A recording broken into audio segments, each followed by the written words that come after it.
Hi folks, Kevin here. Well, it's February 17th, 2018, and this video is to cover two topics today. Number one, it's a celebration. We hit a milestone, hit 1,000 subscribers. I thank each and every one of you. I tried creating this video a couple days ago and had lots of editing issues, and my computer just couldn't handle the process. So I thought I'd shoot another one today.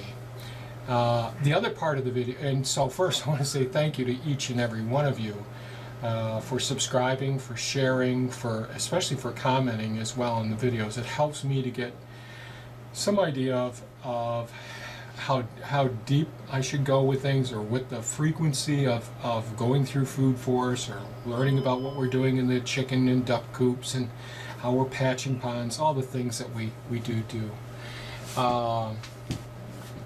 So that helps me out an awful lot. The second part of today's video is trying to address comments and questions, which I did the other day, but it just never made it to the being able to get uploaded. So the first comment and question is from Jill Madigan, and is regarding the winter walk in the second Food Force, now just a couple of days ago. And she's wondering, so she has a 4-year-old beaked hazelnut tree, and wondering if the taproot was, significantly damaged. She's had to transplant it a couple of times. It has continued to leaf out. She's used comfrey water and kept it well taken care of. It's very slow growing. So she's got the question. I guess her concern is, have I totally messed this up? Should I be, should I have done something different and all? Well, I guess the first thing is, a taproot is sort of like a carrot, for those of you that aren't familiar with it. It's the single main root that goes down in many weeds that we see around, and in some of our vegetables, like the daikon radish, the carrot. Certainly we have many weeds, like the dandelion that has a nice taproot. And there's some trees, and so we typically think of the nut trees and the conifers that have taproots. So that describes what sort of plants have the taproots. And if you damage the taproot and it doesn't have too many laterals, then your arborists are going to say, well, you blew that one. An example would be, I have several oak trees that grow naturally around here. We have squirrels, we have abundance of wildlife where the nuts actually end up getting distributed all over the property, and up pops an oak tree. And before I had the ability to purchase an excavator, I had a friend with an excavator help me move some trees around, and we've moved some really large trees. And I've moved some about 25-foot tall oak trees with my mini excavator, Bumblebee, the one you've seen in some of the videos. And I've had arborists say, that's not going to survive, you're going to damage the taproot. And indeed, I have damaged the taproots in those. When I dig down pretty deeply along each side of the, I'm starting to show my hands here, along each side of the tree, all 4 sides. And then I try to go down as deep as my bucket can go and sort of scoop up the taproot and leave as much root mass on it as possible. So the nut trees, I'm really trying to go deep, and not as worried about the girth of the root ball that I'm digging up. And of course, I want to do it in the spring or in the fall, when the sugars and all have all gone down into the root system. But I have, when I've taken it, I look at them when I get it up out of the ground, I could see the taproot has been snapped at times. And it really depends on how much the laterals are coming out as far as how successful things will be. So as you look out in some of the shots that we do in the south side of our house, you'll notice that there's a large maple, and then there's an oak tree. And that one I transplanted when it was about 25 feet tall. And that tree, I snapped the taproot and bent it sideways. Now it wasn't completely destroyed. It had like the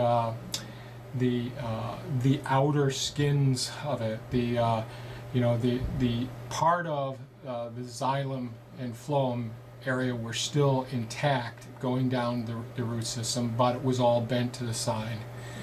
I don't know how that tree taproot looks at this point, but the tree is thriving. And I have 5 oak trees that I've transplanted, and people have told me it's impossible. All 5 of them are doing well. And I had one that was only like 5 foot tall, but you'd be surprised how deep those taproots actually go. So that's the first thing I want to say is my experience with taproots. I am not an arborist. I'm not an expert in this area. That's another thing I want to say. But when I think about the hazelnuts, the filberts, I think about sometimes you see them and they're really bushy, as opposed to a single trunk going up or 2 or 3 trunks going up. And the reason that happens is if the crown where the root flares out, where the base of the trunk flares out and goes subterranean. If that's buried with soil, that encourages little suckers to come up, small little shoots coming up from the rootstock itself and sending out laterals. And we can take and harvest those.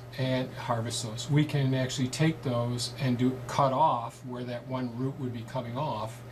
And when I've dug down, and I've had very limited experience with hazelnuts, but when I dug down at a friend's place to see what the root structure looked like, I could see that you could successfully take one of the lateral roots that was coming off the mother plant, if you will, that now threw up a sucker, and it acted just like a taproot. So, it's sort of like dividing a bush into multiple trees. So the other way of, Jill, if you're still concerned about it and all, one of the things you could do and say, geez, it's still alive, but it's not doing well, it's more susceptible to disease. What I would probably do is, this is someone who's not an expert in there, I'd probably mound up the soil around so that collar is actually subterranean. Give it several months for it to start to throw up some new shoots. And then in the fall or the following spring, divide those new shoots off with a root that it came out of. The other thing you could do, if you were nervous about that, those new shoots that come up, you can do air layering. So let's say that they're about 18 inches tall, the shoots that come up. What you can do is strip off the leaves on the lower third of that trunk, bend the branch over, bend the shoot over, and scrape off some of the cambium layer until you see the green underneath. And in some layering techniques, you really want to get all of the green off, because then it's completely dependent on the mother plant, and it won't necessarily throw off the roots. But I haven't done this, so I would probably just scrape it off until I see the green, put that subterranean, mound up the soil, support it so that the rest of the shoot shoots up. So it'd be like this: the main shoot comes out of the ground, curls down underneath soil with the cambium being exposed, and then you put weights on it or stakes in it, and then you let the rest of the shoot stick up straight. And I'd probably give that a year for it to establish decent roots, and then cut off the part where it was bent down. So that's one way of propagating a hazelnut, even if it's had some issues. And I don't think you're going to transfer any disease processes with that practice. You can use growth hormones on it, or do the willow trick. If you have willows around, using some of the new shoots from a willow, and you can put them in water. You can YouTube that to see what to do. Although I've had mixed success with using root hormones, I've had probably the same amount of success with not doing anything with them. And I'll shoot a video on some of the cuttings of the ribes And the elderberries and the mulberry, I just stick them right in the soil and see how they're going to do. So I hope that's somewhat helpful. And that was a great question and comment. Catherine Fredericks commented on one of my older videos, cardboard and paper products used to build soil. That's off in the woods down and back. I still haven't covered that up with wood chips yet, so it's been another year that I put more and more paper products on that area, and it's been breaking down really nicely. So, oh no, that was one where I was showing where we were digging down to see were there any of the tape left over, because I don't strip the tape off of the cardboard or the labels and all that. And I dug down, and she commented there's lots of rocks there as well. So that has to do with that whole area in that video that I was just talking about, walk through the second food forest. That whole area was stripped right down, and it was just gravel on the surface. And when we cut the swales, we just mounded up the soil that was there. Now we went through and picked up as many of the rocks as possible, so we have rocks and rocks and rocks, and that went into the base of the thermal mass of the chicken coop and work area. So none of those rocks were wasted, but as you could see when I stuck the pitchfork in the ground, it was there. Now just imagine if you go back to the hugelkultur pit video, you'll see that the color of the soil was just gravel, and you could see in that video that that cardboard had been breaking down and turning the soil more dark, or there's more organic material in that area, despite there being so many rocks. And that's why I'm going to be showing the next phases where I'm excuse me, I'm doing heavy mulching throughout that whole excuse me. That's why I'm doing so much heavy mulching in that area as well. Tim's Homestead commented, another great video. This is the blackberry plants pruning and care. And he'd like to potentially purchase some blackberries from me. I can't remember where you're located, Tim. I do recall your videos on your site, and you taking a walk through your fruit, and there may have been nut trees there as well. And I thought that was a great video, and I'm looking forward to seeing more videos coming from you. The more people we can have creating videos and sharing in a timeline what's actually happening, and we can share not just our successes but our failures along the way, the great. Tim also mentioned that he had trouble going to the website. There's some certificate problem or domain problem. I apologize, I really don't use the Facebook or the Twitter, even though these things are automatically posted to those areas. I'm really naive and inadequate at social media. Actually, this YouTube video channel is my way of trying to reach out to people. And it's as far as I can go in my comfort zone at this point. But anyways, the website, mindfullivingsanctuary.com, I haven't really worked on since I redid it about a year ago. And the main reason are two reasons. One, I just didn't get any responses from people about the website. And the second reason is because as I was uploading some of my, I'm going to call them mind maps, to help to explain how I think about these various permaculture type topics and all, I just had trouble. It's as if I hit a ceiling level of the amount of data I could put on that website. So I apologize that the website isn't very good. I'm just not ready as far as selling plants to do anything. I'd have to do some learning and research on how to sell things and do it, because there's so many plants. All the different berry producing plants I propagate here, and last year I had a failure. I tried on Craigslist to sell so many of our cabbage and collards and kale and broccoli, all of the different ones, all grown organically or beyond organically, and I didn't have one person take me up on that. So it's a bit discouraging. We grow comfrey. I have plenty of comfrey as well, and maybe someday I'll get to the point where I can sell them, out on the internet. I have mixed feelings about it because I really want to do things locally, if at all possible. But I just may need to do that in the future. So sorry about that.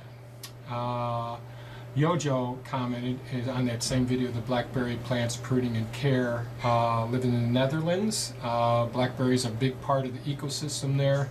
The birds, the deers, all sorts of animals love to eat the blackberries, and they're always growing close to the trees. And that's all right. So that's one of the first principles in permaculture, is observation and interaction. And I'd say that's excellent. You're seeing at one of the most dynamic. This is the margins, the edges of where two different ecosystems, whether in a field type ecosystem and then you got a woodland or a forest ecosystem, where those two join, there's this intersection where there's the dynamic contributions from the forest ecosystem and the dynamic contributions from the fields or the prairie type ecosystems, and that's an overlapping, and you get a third dynamic ecosystem that bridges those two places. So it's a place of massive integration and such diversity that's the most rich place to look. And that's what we're always incorporating into our systems, where if you look, and I should talk more about these systems. So when it comes to pest management, when it comes to weed control, when it comes to inviting all the beneficial mammals, birds, reptiles, amphibians, even some of the insects, there's a reason for not just having the canal systems being, some of the canal systems are soil gathering canal systems, some of them are bioremediation canal systems, but they're all habitats for beneficial species. And some of the species, like the dragonfly, is like the canary in the mine shaft. If the canary ends up dead, the coal miners know, get the heck out of that mine shaft. Well, when we start increasing the biodiversity in these aquatic ecosystems, it tells us how well we're cleaning the water through our remediation that we're doing on site. And I know that when people look at my bioremediation system, the one that we've created on site, it can seem overwhelming, but it can be done quite simply with very few materials. And I'll do some videos on that in the future as well.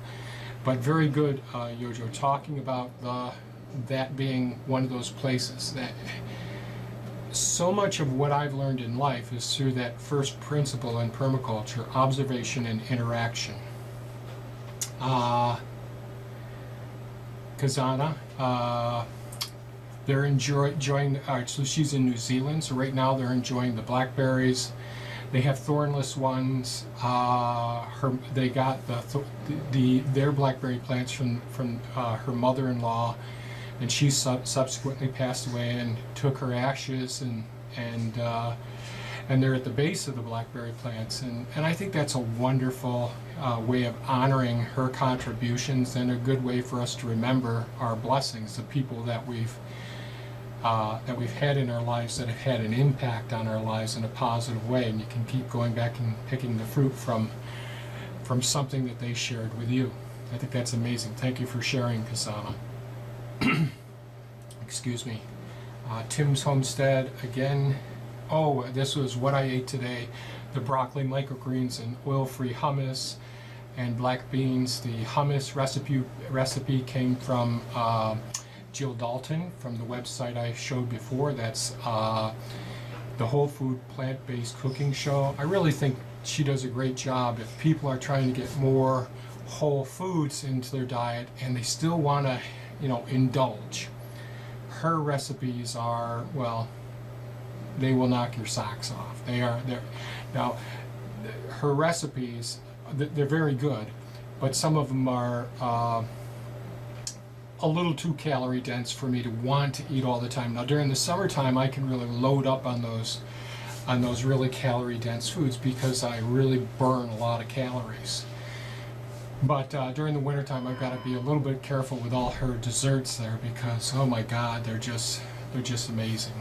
But I will be posting more videos how we're actually, I'm going to try and create more videos about some of the foods that we're eating and why I'm eating those foods. And I'm going to try and expand on the lifestyle medicine series that I'm trying to create. That's going to take me a few years to finish ultimately. Like right now I'm going over some of the aspects of the microbiome. And I'm then ultimately I want to get to the point where I'm talking about, well, why am I using turmeric? Why am I using ginger?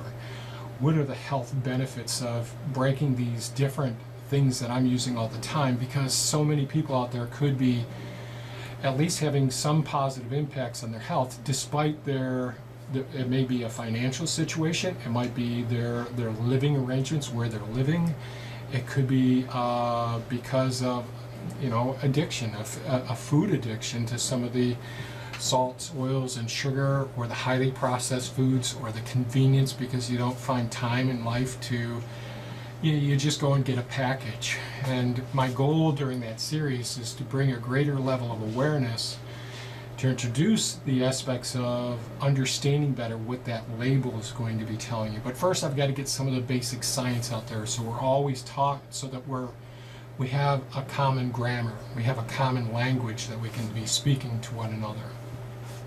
Anyways, moving on. Thanks again, Tim. I really enjoy your comments and questions as well. Darlene's my sister-in-law, Darlene Wallace. It was a great workout walking in the first Food Forest video, and she remembers. She lives in Florida now, and they have 8 months of summer. Where we have a far fewer number of summer months, and you get more sunshine down there too, Dar. That's something else. And she was excited that we hit 1,000 videos, and now YouTube has acknowledged that as well. So that's awesome. Bear with me a second. So Jill asked, and this is a couple of days, and this is the walk in the first Food Forest. Jill Madigan asked a couple of questions. She previously lived in a Milwaukee rental. She noticed in that video, you'll see a couple of the plum trees have black knot on it. Black knot, brown rot, and curly leaf are 3 fungal diseases that we get whenever we have really moist seasons. So last year was a really moist season, and we live in a cold temperate climate in the Great Lake region. We get lots of overcast, and we have an abundance of water. We're blessed with that, but there comes fungal issues with that. She's been doing her pruning, and she's got a 12-foot trimmer, that she's been dealing with, and she's wondering, how am I doing anything different than what she's doing? So she's doing, lots of pruning, and I'll go ahead and make a video on how I'm dealing with it. But quite simply, I don't use any fungicides, even if they're organically approved, like the copper solutions and that sort of thing. And the reason is because we disrupt the normal microflora, that the microbiome on the surfaces of those trees and in the root system as well. And so I'm not going to use fungicides. So what am I doing? I'm doing the pruning, and I'll create some videos showing how I'm going to prune it and all. I'm trying to get away from pruning and just do training. But I started off pruning a lot of trees because that's what I was taught. That's what I read was most beneficial. And now I do almost exclusively training, and I'll create videos on that instead of talking about it now. But I do lots of pruning, and then as the saps, so we have the phloem and the xylem, and once the leaves come out, so during the winter months, those sugars are down in the root mass, then the buds are going to start to swell as the sugars start coming up. But once the leaves are out fully, then they start creating, through photosynthesis, throwing lots of sugars out. And that's where we see that sap oozing out of all the little injured spots. And the ideal goal would be to take a tool, such as a putty knife that's bent, or a mason's trowel tool that you cut off the tip of it, and you have the bent at a right angle, and hook that onto a large pole, and you just reach up with a pole, pull down, and pull off that extra sap that's there. And you want to do it at the right time. Time it during the daytime, or not during midday, because it's going to continue to ooze more. You want to do it at either super early in the morning or late at night, and late at night would be the ideal time, I think. And that way there's less of an opportunistic time period, volume of food for those fungi to set up shop in. And if we keep on it, then we can potentially stop the fungi from sporulating. And I'll try and make a video about what my hypothesis is with this. Most people say get rid of all that stuff, burn it. No, I don't burn it. I will bury it, but I don't burn it. Second, she has black cherry with aphids. Aphids attack 3 to 4 year old tree. And then the ladybugs came in and helped out. She's mulling over the idea of bringing in waxwings. I think you mean lacewings. I'm not positive. But there may be another beneficial insect that I'm not familiar with. She has misgivings about importing even native predators. My sister-in-law Darlene actually asked a question about, which I'll probably get to, about this whole topic of beneficial insects and all. And so what I'll say here is, if there's a growing structure that you're extending your seasons, you're in a greenhouse setting, I think purchasing beneficial insects is a really decent way of controlling your losses and all. As far as out in a food forest or out in your small little orchard you have, I don't know that that's the best way. And what I'll probably do is, I think it's all right. So now we go back to that first principle in permaculture: observe and interact, which you're already doing. But what I look for is so the beneficial insects that you want, knowing their lifestyle and knowing how they overwinter. So one of the things I learned years ago was that ladybugs, well, they like getting in cracks and crevices. They will get underneath leaves, they'll get between layers of flat rocks, but they love the wood piles. And so I stack some wood as well. So when I'm getting wood out during this time of year, I see sometimes globs of ladybugs that are underneath it. Now, how can I attract them to a certain area? Well, you have to have a really reflective, and if you notice the color of the sugar shack and the honey hut, they're a cream color. They're very light. And that color tends to attract ladybugs on those fall days. So when the sun's hitting the walls on those days, they'll just be plastered all over that. And then I keep the wood pile just inside of it, and that's where the ladybugs end up being. So in theory, what I could do is take some of those ladybugs that are on the logs, leave them in a cold day, bring them into my work area where I'll be starting my seedlings soon, and allow them to emerge from that area. After the ladybugs are off the wood, I take it out of there and all.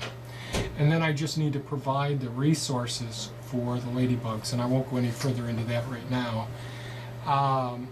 So I'll be doing a video about creating hedgerows and inviting garden friends into your gardens, whether it's food forest or a small orchard or your little balcony porch, whatever it may be. Now mine's pretty elaborate, and I already talked about having aquatic features on your system, so we want to bring in not just the fish and the insects that take care of that. Like, people are often amazed when they come here that they aren't eaten by mosquitoes. Well, it's because we have all the mosquito-eating insects, fish, nymphs, and we have the birds, all the swallows as well. Right now we don't have too many bats because there's been too much spraying for Eastern equine encephalitis and the West Nile virus in the swamps around here. So they've killed off many of the insectivores, unfortunately. So I hope that in my roundabout way that made some sense. Third, do I have much experiences with grafting? I have minimal experiences with grafting. However, I hope to expand on those experiences tremendously over the next couple of years.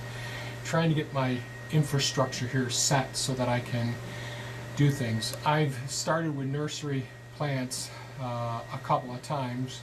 One, as I mentioned already, I had a difficult time selling all the vegetables that I got started, so I ended up planting them all over the property for the wildlife.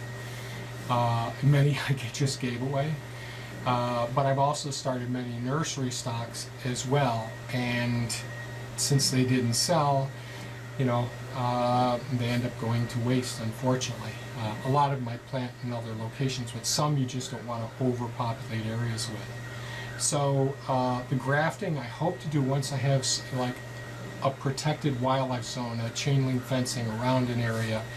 I think I'll have more success, and I just have to have some of the other systems in effect. Now, I have done some grafting with trees that are cut down in the woods that were let's say, outlived their lifespan. Some of the old apple trees that I don't know how they grew. They're sort of like Granny Smiths in flavor. And I took some of the scions from some of my other apple trees, put them on the stump, and as long as I had a couple of suckers coming up.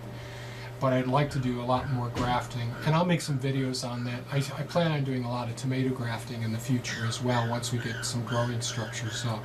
So great questions, Jill. I appreciate it.